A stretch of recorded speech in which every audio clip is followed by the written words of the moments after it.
The thoughts, views, and comments expressed by the hosts, guests, and callers on Beyond the Headlines are not necessarily those of management, ownership, or production unit of the Verizon Media Group. Beyond the Headlines is a production of ILTV Studios and cannot be reproduced or represented in part or entirety without express written permission of the Verizon Media Group. Beyond the Headlines is the intellectual property of the Verizon Media Group. Copyright 2021.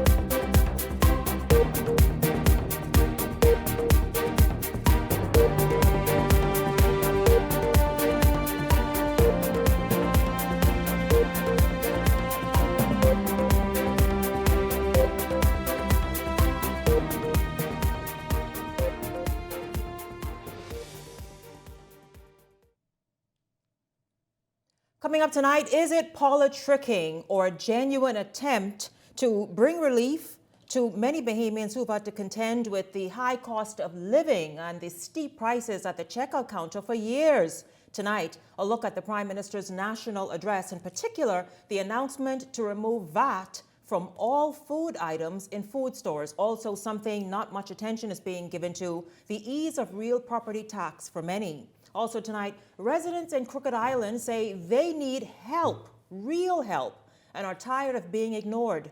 Residents join me to discuss the issues facing Crooked Island tonight. And later, the Hot Topics panel voice off on these topics. And Rick Fox, the more vocal he becomes, the more questions arise. This is Beyond the Headlines. Good evening. I'm Shanique Miller. It's great to have you along this evening. Overwhelming support on one hand, and on the other, guarded anticipation that best described the response to Prime Minister Davis's zero VAT announcement on food items in food stores outside of cooked food. This evening, the opposition has responded, calling it an election ploy and a move, if well intended, could have been done well before now. And so, do they have a point? Well, this evening, Mount Moriah MP and Chairman of Beaches and Parks, Michael Bonnaby, joins me. Good evening to you, Mr. Bonnaby. It's good to have you here. Welcome to Beyond the Headlines. I'm glad to be here. Always glad to be here on your show, on your viewers as well. Yeah, it's good to have you here, truly. And we are excited to hear from you this evening about this, because it's major news, truly. I mean people who are wealthy and those who are, don't have as much. The vulnerable. All the vulnerable. I like that. Right, That's a better word. All are anticipating and truly looking forward to the relief that'll come as a result of on April 1st. But I want to ask you, is the announcement of the removal of VAT on all uncooked food items on grocery store shelves a goodwill gesture to ease the cost of living crunch on Bahamians? Or, as the opposition puts it, is it an election and blatant election ploy? Well, Shanique, when we look historically at what we've done, the Davis administration has done from our inception, we've been very focused and steady in our approach to the fiscal realities of our country. And not only are we talking good about what we've done, international ratings have done so. If you look at S&P, it is showing that we are very stable, and it shows that the Prime Minister's methodical and cautious approach is now reaping benefits that the Bahamian people are able to partake in now.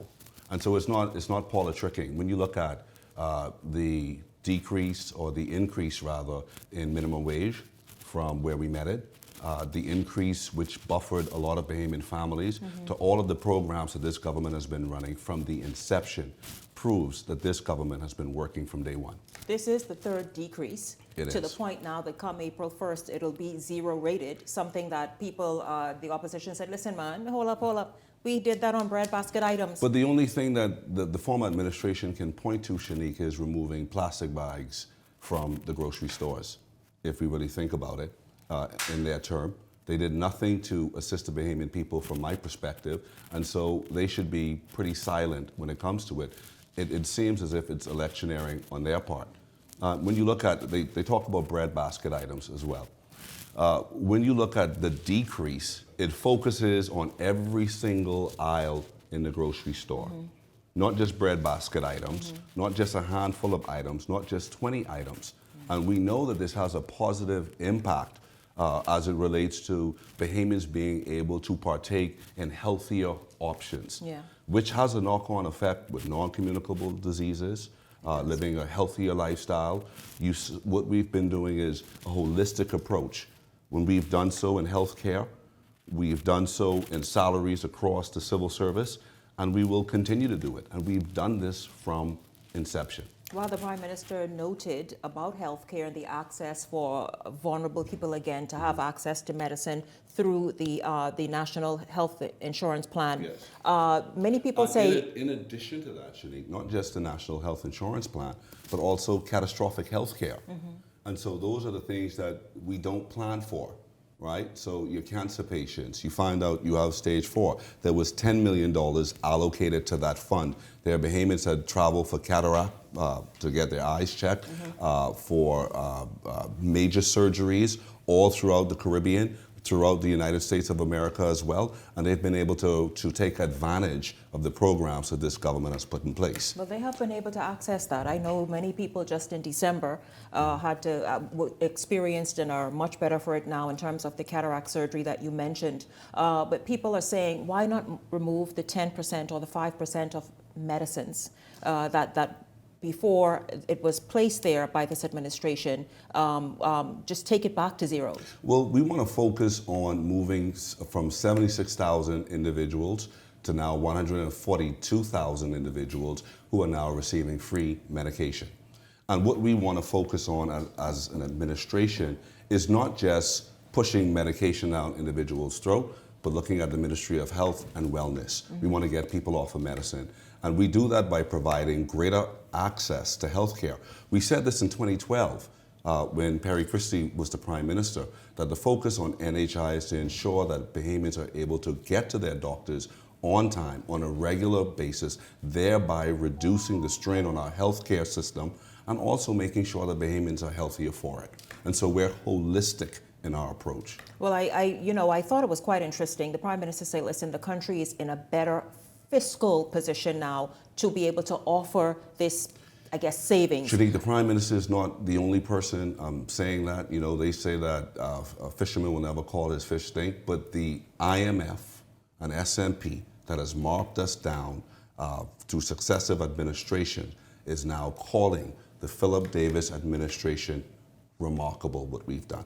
We've moved this country from out of COVID, out of a pandemic, and we looked at the debt service ratio at that particular time, 103% debt service ratio. We're now in the 70 percentile. The numbers speak for themselves, and the Bahamian people trust the Davis administration for steady governance and steady hands. So this announcement last night is a measured one. It's not something that's going to unravel, for example, the industry that is the supermarket industry, for example, that they will experience such tremendous shock as a result of not being able to charge that VAT. The short answer is no.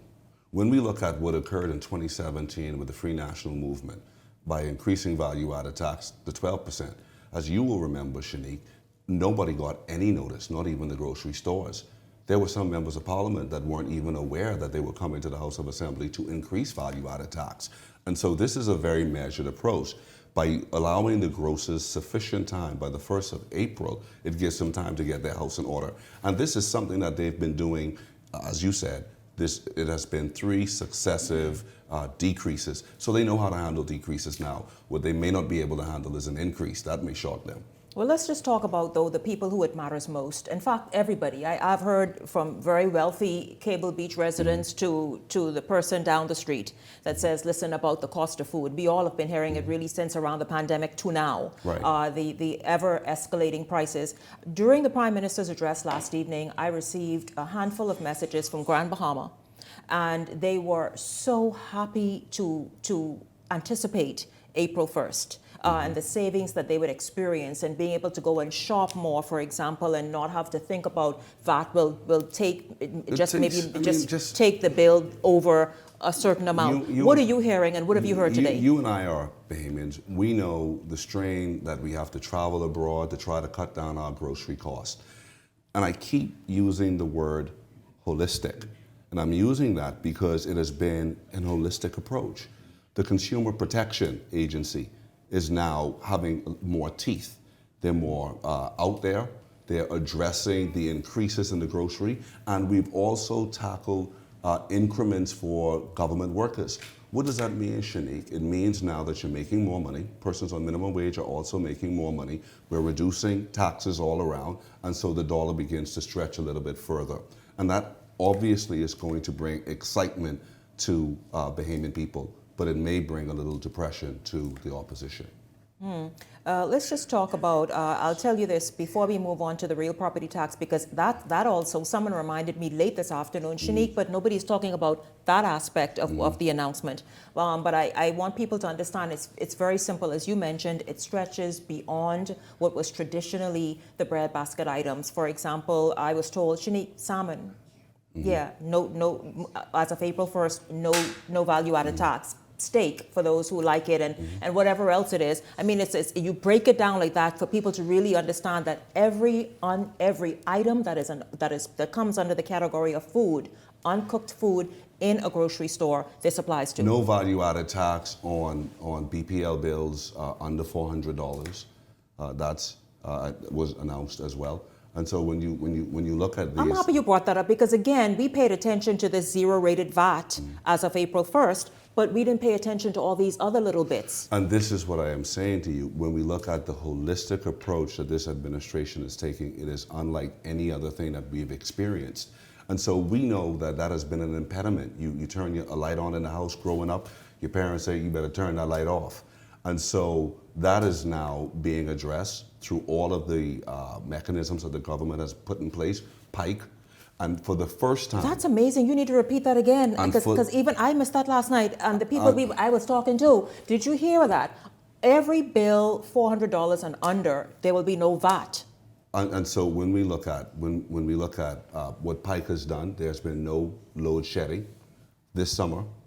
And so all of these things are showing where we're looking at things in a holistic way. Let's just talk about, so you mentioned the BPL bills, and the Prime Minister did. I remember him talking about the strain that's been. And electricity, really, I'll tell you this before we move on to real property tax, electricity is a burdensome sort of topic, not just here in the Bahamas, the great United States. There are many, of course, they do it by county and cities and states. They have been told to prepare for increases this year. And get this, they have had outages because it's something that many states and countries have fallen behind on keeping up, and everybody's now trying to catch up. And Shanique, when you look again where we met the economy, broken, limping, and we know that the election, the last election was called because there were certain requirements that was being met on the government. And we also remember when we came to office, we were told by our international partners that we needed to increase value-added tax. The Prime Minister and his administration, in his wisdom, decided to go another route. And it has actually benefited the Bahamian people extremely well. And so it's all about steady leadership. It's about the right type of experience, and it's about making the decisions, making the right decisions in the moment. Let's talk about the real property tax ease. You know, there was a time, if not last year, the year before, people were screaming because there were a number of things tied to real property tax. But there's going to be an easing of that as well. Right. Can you explain that? Well, first and foremost, we know that the first-time homeowners tax exemption is critical. And why is that critical? It's critical because it falls in line with our aggressive home ownership program that we've been running. And it goes directly to your closing cost. So there are a lot of Bahamians who find it extremely difficult to have the sufficient funds for a deposit. And so by the government actually exempting the duty and expanding that, it allows more individuals to be able to afford home ownership. And not only have we done that, we also have a rent-to-own program as well, as many Bahamians already know about because they're calling my phones asking me about it all the time. Morning access. Right. Listen, I want you, as we wrap up this segment, I want you to talk about the what you've been hearing just today alone about what the relief this will bring, and whether it's the BPL bill, obviously at the checkout counter, and as you mentioned, those who will be getting, whether it's through government means or other means, getting their first homes or building apartments and duplexes. What are they saying? There's a sense of hope. We've come from a place of hopelessness to a place of hope. And that's what I see in my community. I see so many people who are now feeling that there's opportunities for them. Increases in salaries do that to people. Being able to have more money in your pocket does that. And there's a mental impact that it has on people as well. Psychologically, people begin to feel better. When they feel better, they act better. And they are able to now treat their families better. So it's a knock-on effect, Shanique. And I think that this Davis administration has done the incredible in such a short period of time, and it's not electionary. Mikhail Barnaby, thank you very much for stopping by this evening and just kind of further discussing and explaining much of the Prime Minister's announcement last night. A number of people pretty excited, but of course guarded and wanting to know, listen, is the PLP playing politics? But as you said, no, this is about delivering many things that people have been in need of for quite some time. Everyone knows the Prime Minister. He's been around for a very long time and making a difference in Bahamian people's lives, and he doesn't play games. I thank you very much for being here this evening. Glad to be here. Well, when we come back, you might want to stick around because after the break, some residents of Crooked Island will join me, and they are going to talk about feeling neglected. Have they been neglected? A look at Michael, in particular Crooked Island. That's coming up right after the break here on Beyond the Headlines.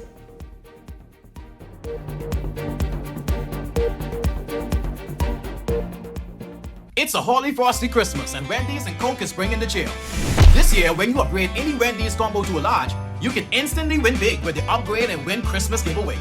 We're talking travel gift cards, gadgets, holiday treats, and prizes that make your Holy Frosty Christmas shine.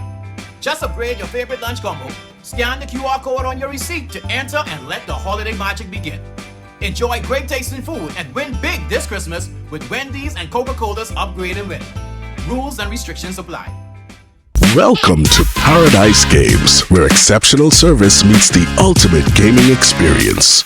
Our dedicated team is here to make every visit a win. Now this is paradise. This is more than just a place to play. Now this is paradise. It's where excitement meets world-class service. Now this is paradise. Now this is paradise. Come, experience it for yourself. Now this is paradise. Pain hits fast, so get relief fast. Only Tylenol Rapid Release Gels have laser-drilled holes. They release medicine fast for fast pain relief. And now, get Max Strength Topical Pain Relief precisely where you need it with Tylenol Precise.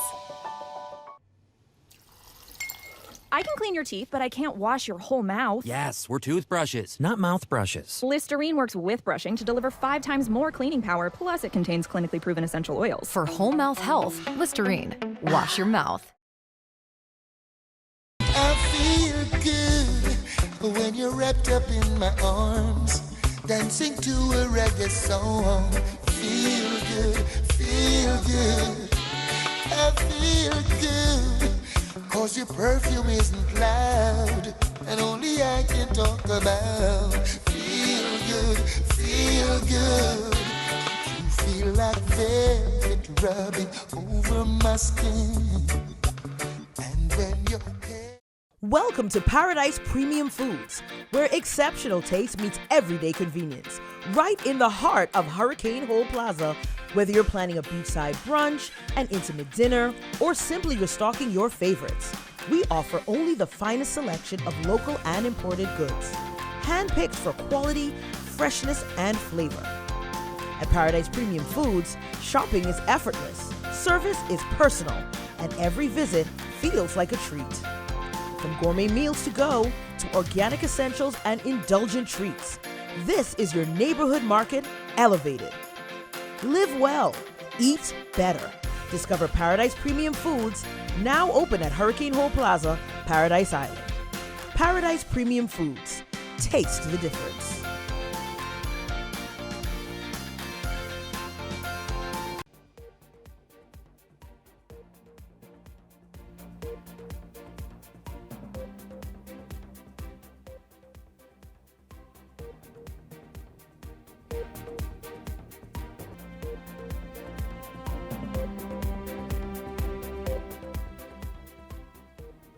Welcome back to Beyond the Headlines. Residents on Crooked Island say it's insulting in 2026 to feel that the state of the island fits the old adage, behind God's back.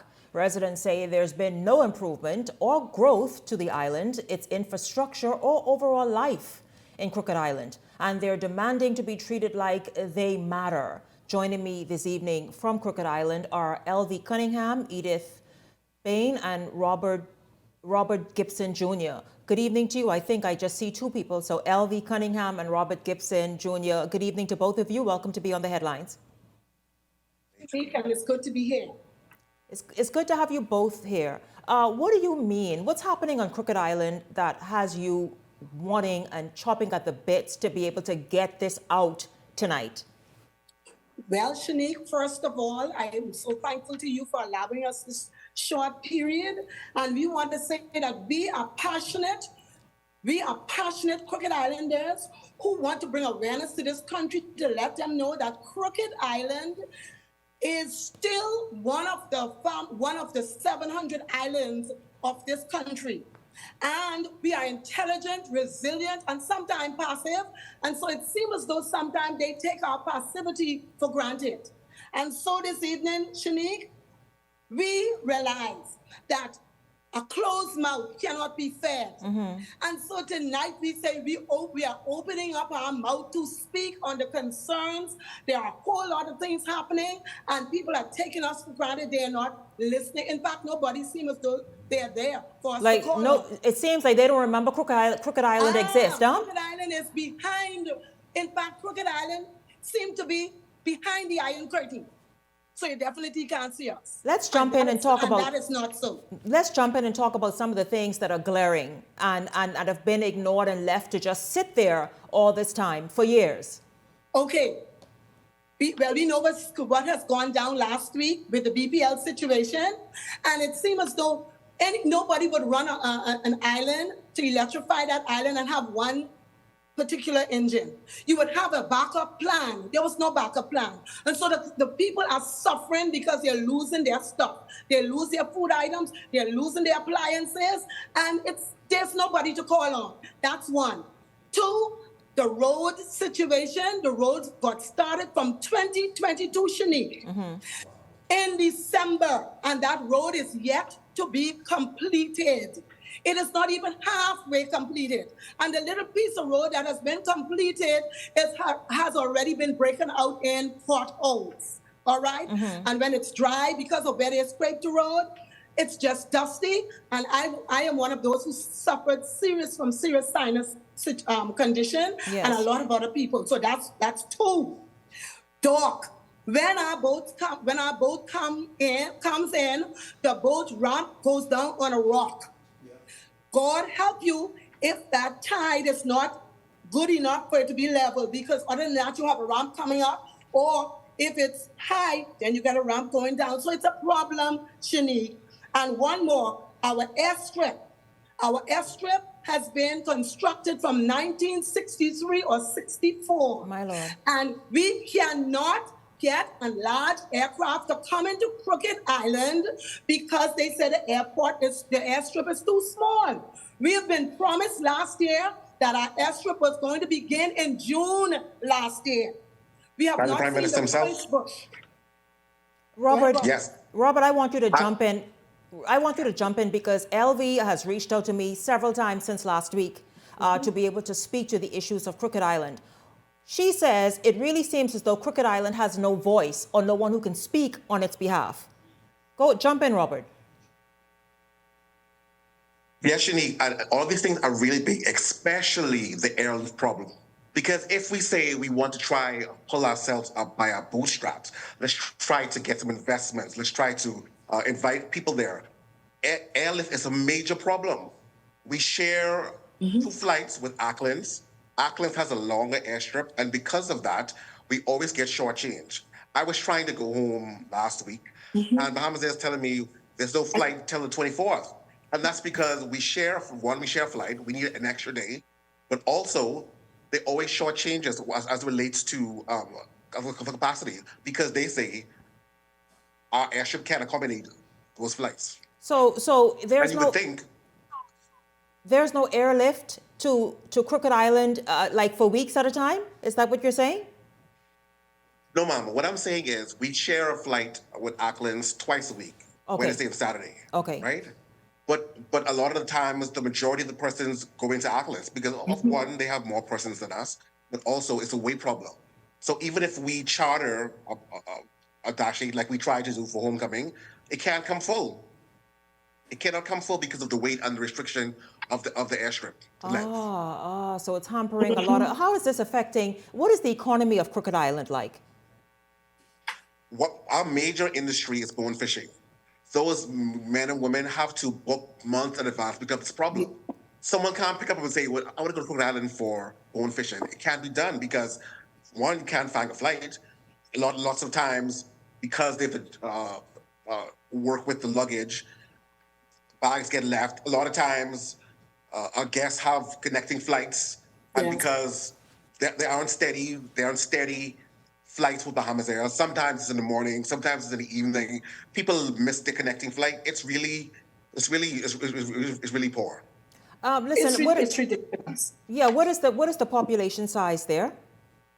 It's about 300. Might be a little bit more or a little less, but around that. Around 300. Yes. Now you all have a representative. MyCal is represented by one individual. What has that representation been like specifically for Crooked Island? Well, to be truthful, poor. Very. I tried to contact my representative a couple times.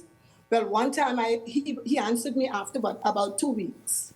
Other than that, he knows what is going on because Shanique, he is in our Crooked Island chat. We have a couple Crooked Island chats and he's in there. And he see the concerns of the people because people are talking in the chat, all right? But he's not saying anything. So, but what is that? What is that? Even, Shanique, I don't think we even had a town hall meeting with our representatives. Never. We've not had one in 5 years. As an island, going on 5 years, we have not had a sit down with him for the whole community of Crooked Island. What is it that Crooked Island needs, whether it's representation, whether it's just a fair opportunity to get things going so that life on Crooked Island is what it can be, the wonderful, magical thing that is just so Crooked Island is one of the beautiful islands of the Bahamas with its own unique traits. But it needs that leadership and obviously the vision to move it forward. Yes, we need both. We need definitely visibility, Shanique. I think for going forward, we need someone who will speak up for us, who will be visible on our island. And two, we really can't downplay the infrastructure. Don't care what you want to do. I was president of the homecoming committee.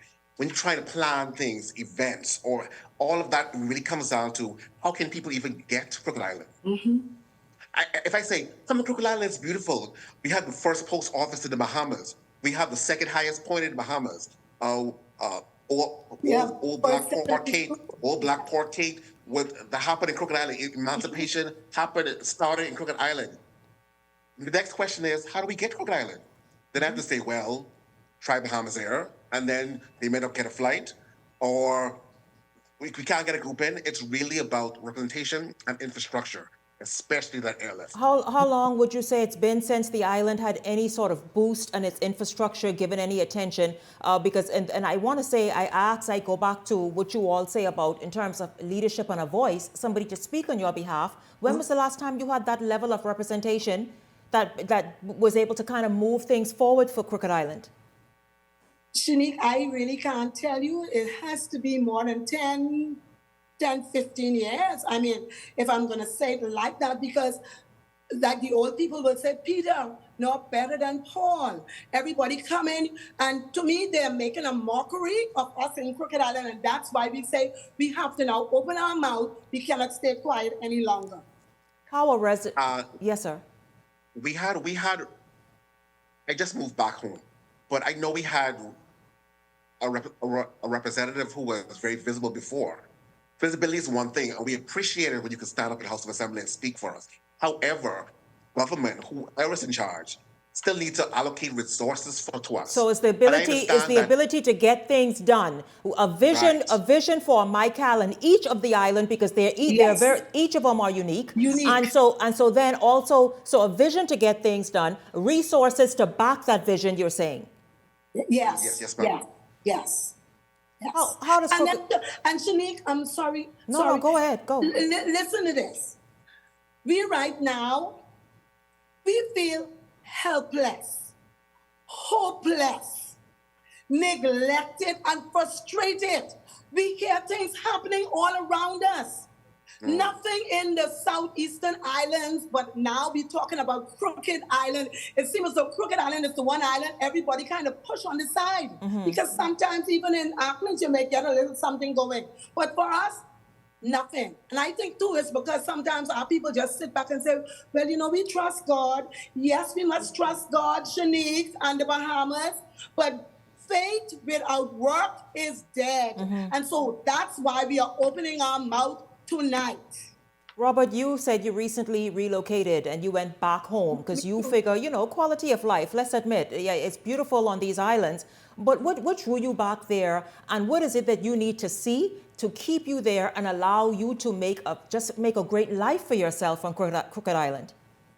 Well, Shanique, I'm self-employed, so I have the luxury of doing what I need to do for myself. Most of the persons on the island are government employed. I require high quality, fast internet. And from a little before Melissa, and almost a month and some change. Actually, since Melissa, BTC just got internet fiber back early this year. And so which year? Like this year just started. This year. Okay, go last ahead. week. Wow. Yeah, this year. Yeah.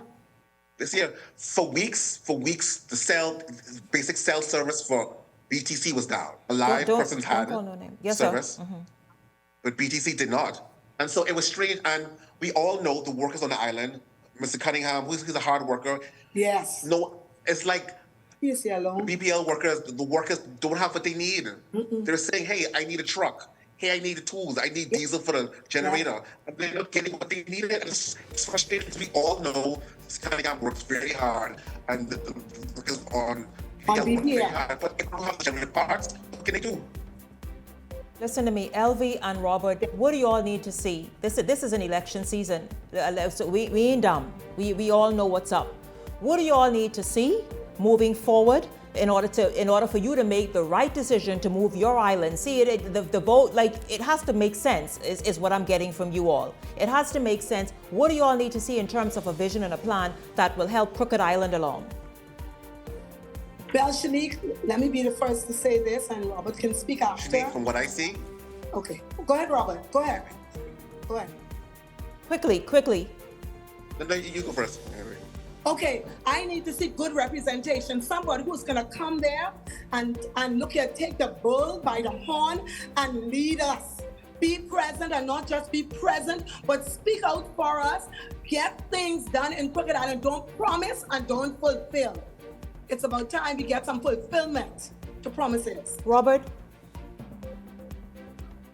And I want to see boots on the I want to see boots on the ground regarding that airport project that was promised to us from the Prime Minister himself, April of last year. I don't want no ribbon cutting ceremony. I need to see stuff happening prior to. I thank you all. Listen, reach out to me again. This discussion can actually certainly be in many parts because every island, every resident on every island deserve an opportunity to live the best quality of life possible. And if that's not happening in Crooked Island or anywhere in Michael or anywhere else, let's talk about it right here on Beyond the Headlines. Let's call it out. Let's call it out. Let's call it out and make demands. I thank you very much, LV Cunningham and Robert Gibson. Thank you both very much for joining me from Crooked Island this evening. Thank you so much. Thank you so much. Yeah, absolutely. Don't go anywhere. When we come back, I'm going to ask the Hot Topics panel their thoughts on that and more right after the break. Stay close.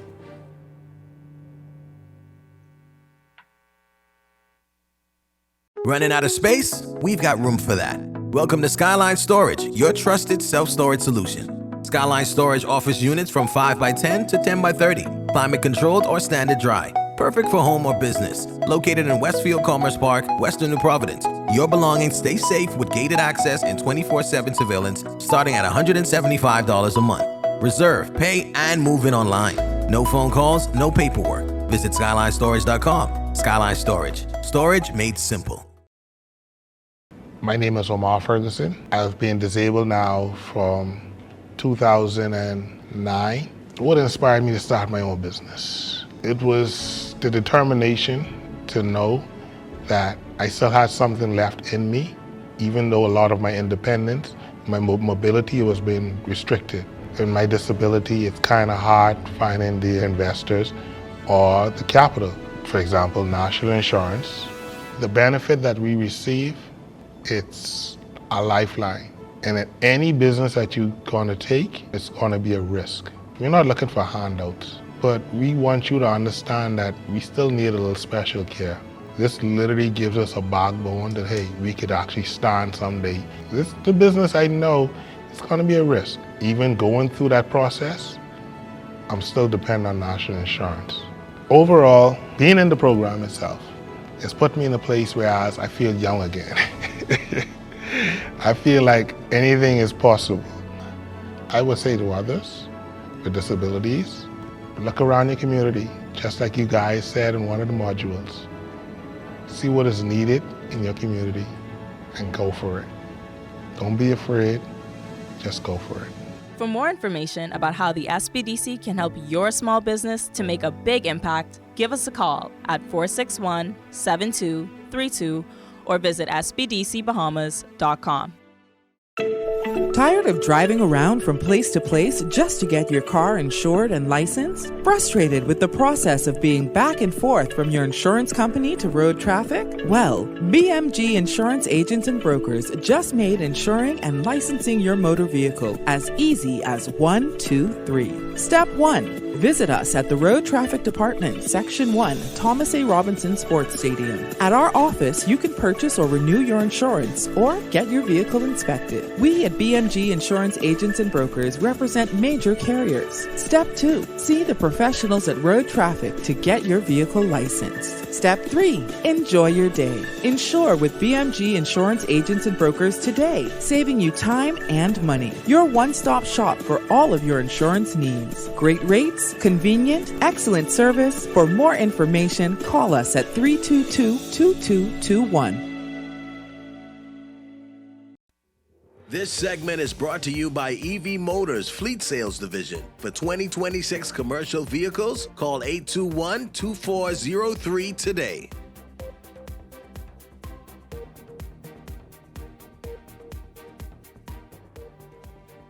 Welcome back to Beyond the Headlines. It's good to have you all tuned in this evening. We are going to jump right in with the Hot Topics panelists.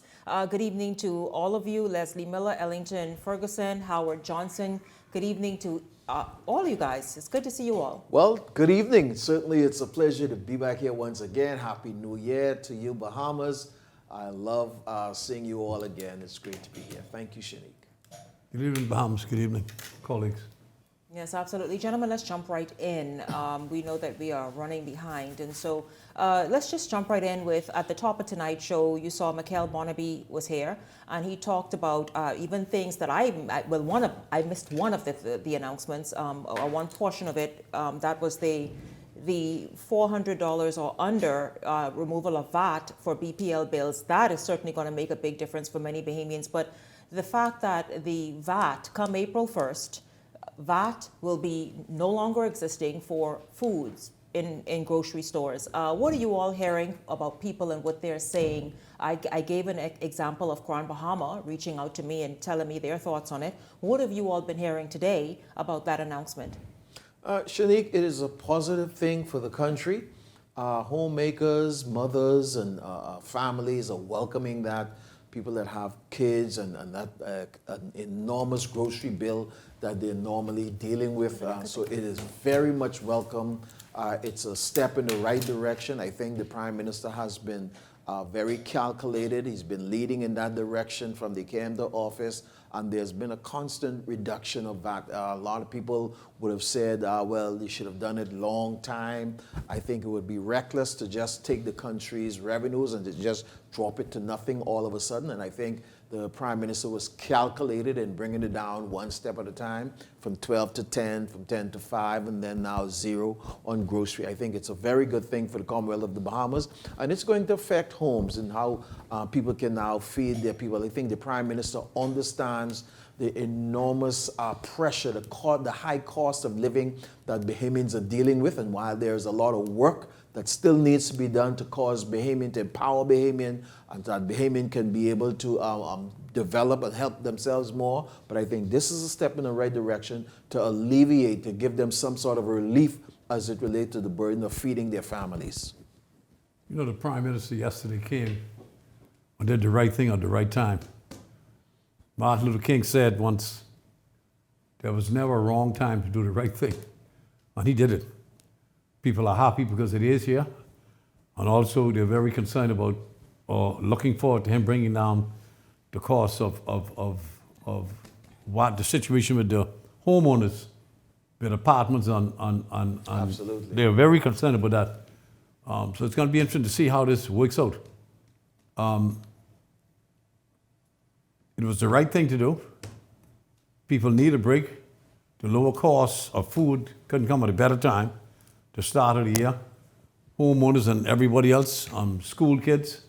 The lunch program is still in full force.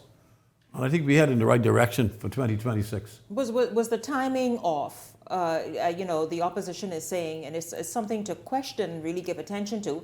The opposition is saying, man, hold up, man. If you all meant well and could have done it, why not well before now?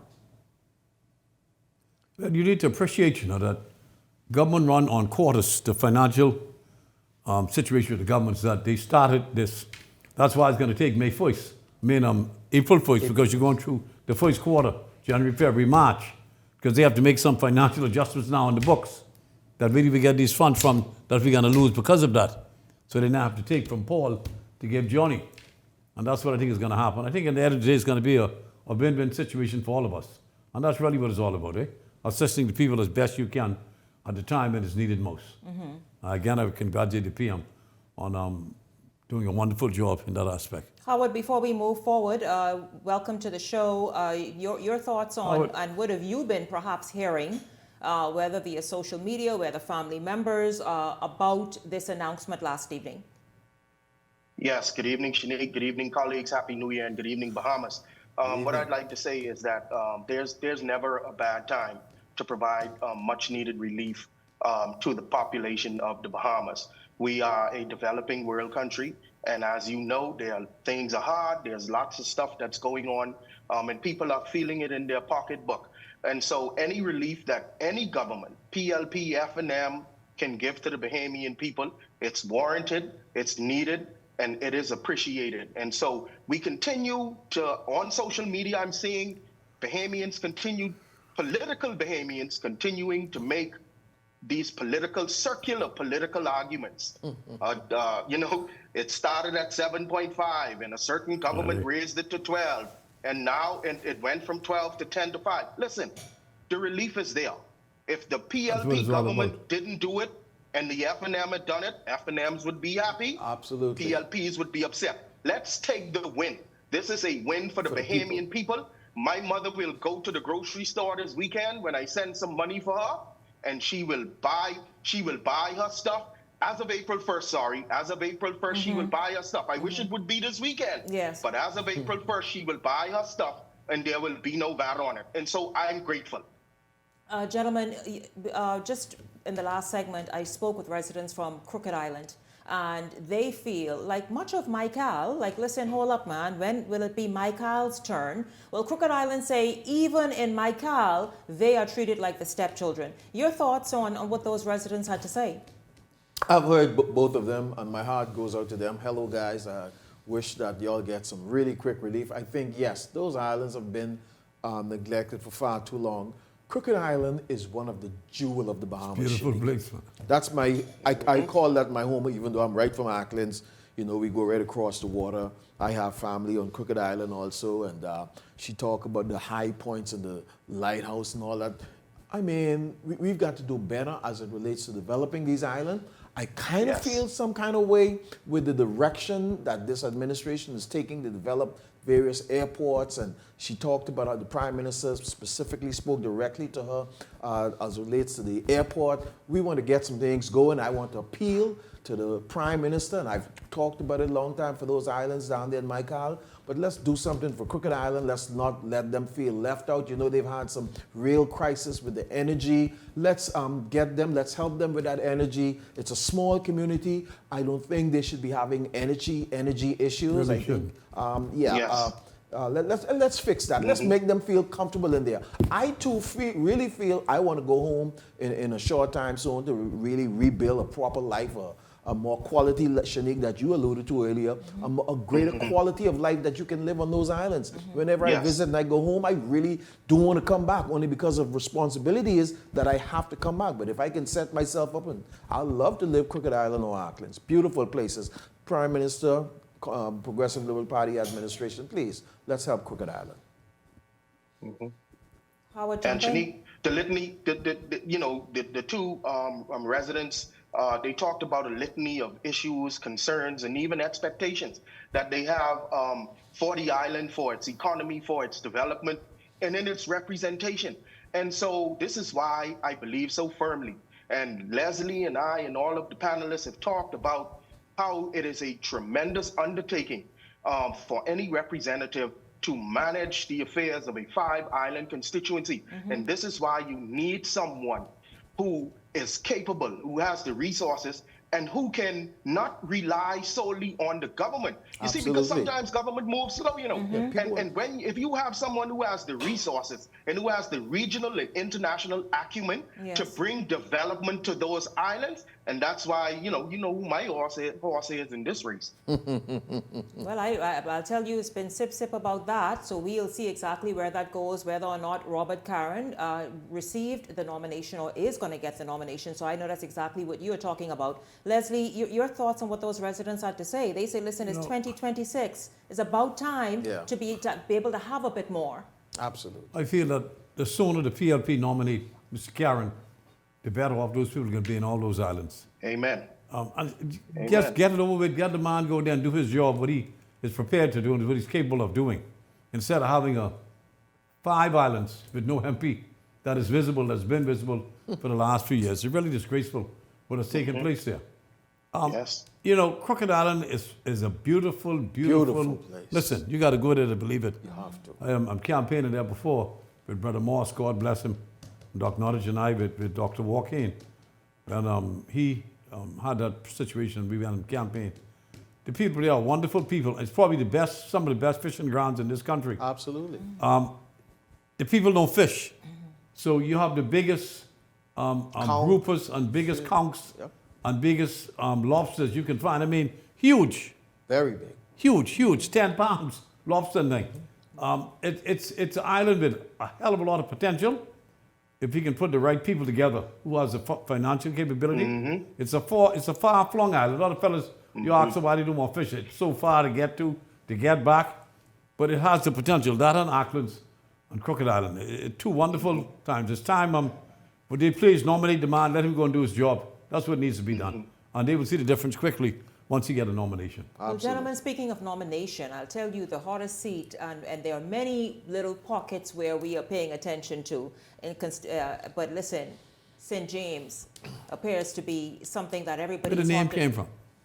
Who the hell is St. James? I have no idea. But it's, I really like to know what. But if we had zip codes, it'll call it South Ocean or something. That's St. James. St. James. I have no idea because. But if we had zip codes, it would have been perhaps how they say it, the most wealthy zip code among them in the Bahamas, right?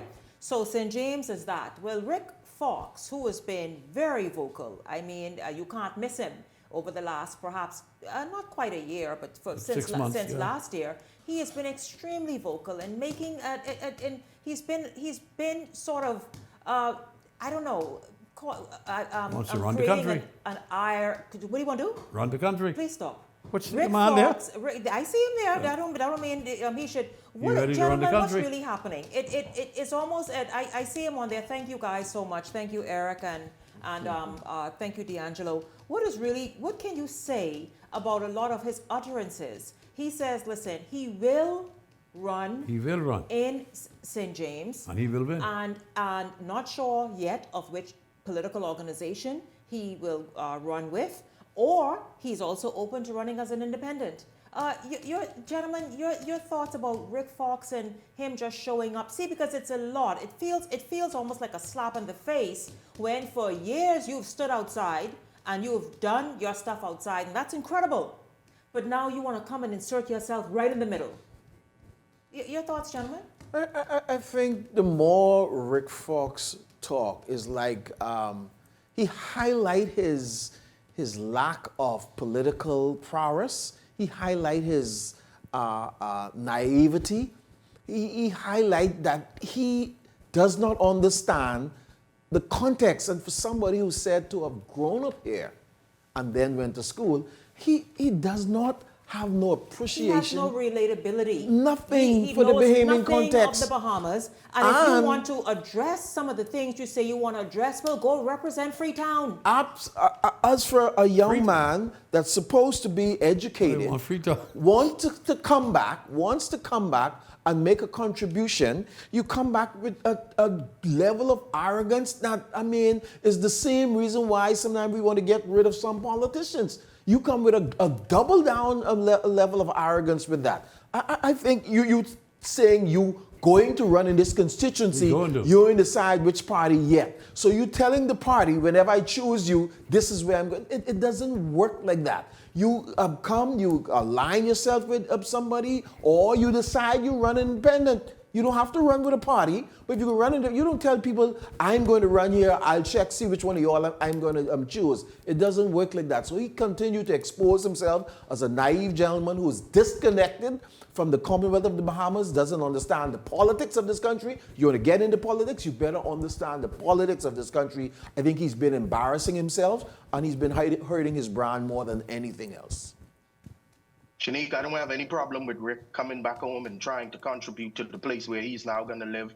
He's been in the diaspora for a while. We understand that. We understand all of the criticisms. Here are some things that Rick needs to do to remove himself from what is obvious political posturing at this point, because I do believe he has a contribution to make. But about a month ago, Rick came out and announced on his Facebook page about his Bahamas Future movement. And Rick talked about how he was investing $1 million of his own money to do three things: give Bahamians a voice loud enough to be heard, hold every party accountable before votes are cast, and make transparency the price of seeking power. Right? Okay, that all fine and good. You know what you could do with $1 million, Rick? You could feed plenty people with $1 million. You could provide economic relief to people who have light bills. Boy, Howard, stick a pin right there, Howard. You make a point, because he said he was going to make breakfast or order whatever it was, but then he thought about the many Bahamians who have no breakfast. That $1 million could have go and make breakfast for all of 2026 for $1 million for many Bahamians. Go ahead. That $1 million Rick could have done a Meals on Wheels initiative, rent a bunch of buses. Here's where he could have gone to the University of the Bahamas, right? Where all of those young people who are in culinary arts, who are learning how to cook, hire them, give them the contracts, and people who are out there doing their moms and pops selling of food, and take them into the inner city communities for days on end. Eat with them, and feed them. That's what you do, Rick. That's how you stay connected in those inner city communities. And that's where you should run to, like Shanique say, instead of in St. James, where everything, one of the richest constituencies, well-to-do constituencies in the nation, Rick. You have the financial means and capacity to do something more in poorer communities. Well, you know, he said he woke up this morning, he had to cook breakfast, and when he went downstairs, he decided that he had a premonition that so many Bahamians this morning couldn't fix breakfast. He didn't eat anymore. So he went to the computer, and he decided, I must run. And the area he picked was a very affluent area. He said him and his family lives there. He can give them breakfast. He said that is the center of New Providence. Everything emanates from there and then spread out to the rest of New Providence. Now, I've been around for a long time, over almost 60 years in politics. And the cartoon that I've seen been played out with this gentleman over the last 6 months, it's not only laughable, but it's dangerous, because there's a process that one goes through to become a candidate in any political party. You don't just come in an organization, no organization really, come to a country because he's treating the Bahamas like an organization. You come here, you're saying just to see is wrong, what you want to write. I'm going to go set up my organization. I will, this is the seat I want. I've listened to the FNM, I've listened to the PLP, and I'm not sure I want to join any of them because I could go independent. But you can't be independent, so stop wasting your time. But Leslie, it's almost like a joke. It's an insult. That ain't happen, okay? But you don't go and tell an organization that that is my seat when the process is finished because you won that seat. It doesn't work that way. I don't. Who's advising you, man? Whichever little rookie, or maybe some foreigners out in that area is advising you. Give me a call, please. 424-3332. Let me put you on the right step. And Shanique, for somebody who the government has given an ambassadorship. Well, I want to know what that was about. Who gave him an ambassador at large title? How did he earn Mitchell. it? Who gave it to him? Frederick Mitchell. Fred Mitchell, explain that. Okay. Fred Mitchell, explain why Rick Fox was given an ambassador at large title, because what has Rick Fox ever done? Fair enough, he got it. Years ago or now, to represent the Bahamas and carry that title on his back. An ambassador speaks on behalf of the government of the day. And the people. The day you don't see yourself able to do that, and you are no longer aligned with the plans and the program of that government, you should say, here's your ambassadorship, I want to do otherwise. Rick Fox have right now, at this point in time, showed yourself to be dishonorable by not doing that. And Mr. Fred Mitchell and the Foreign Affairs Ministry and the government at large should have already pulled that ambassadorship. I'm disappointed that my government would allow themselves to be slapped up and allow somebody to run large like, y'all take it, I'm resigning. Election too close for that. What are we? They're not going to do it. Gentlemen, I have to wrap up. I have to wrap up, gentlemen. Rick, you're doing good. You're doing good. Rick Fox, we are not amused. We are not amused. We don't take kindly to you. You're doing everything wrong. You're conveniently a Bahamian right now, and so do it the right way. Do it the right way. Come in, become acclimated. Go into areas and truly make change, and then come back and talk to people. Nobody is opposed to you having a voice, but not how you're doing it. You're rubbing everybody the wrong way. To your question, you mean them be soul playing movies? The soul playing movie. Leslie, to your question though, let me tell you about. Thank you so much for this fact. Right, my viewers are the best. So many constituencies throughout our political history were named after churches: Holy Cross, St. Barnabas, St. Agnes, St. Michael's, etc. So St. James is just another constituency that they named after a church. Who came up with the name? The churches in Adelaide. I think Rick tell them. Listen, y'all. Let's call it St. James. Yeah. Yeah, listen, I thank you all so much. Leslie, Ellington, Howard, thank you so much. Of course, at the top of tonight's show, we are grateful to have had Mikhail Barnaby here. And then in the middle of the show, of course, you all saw the residents from Crooked Island. Thank you as well. We'll continue to give you a platform to have your voices heard, absolutely, here on this show. Listen, I thank you so much to my team back there. Thank you very much. And to all of you tuning in this evening, it's good to have you tuning in. And I look forward to seeing you right back here tomorrow evening. For the entire Beyond the Headlines team, I'm Shanique Miller. Make it a great evening, everyone.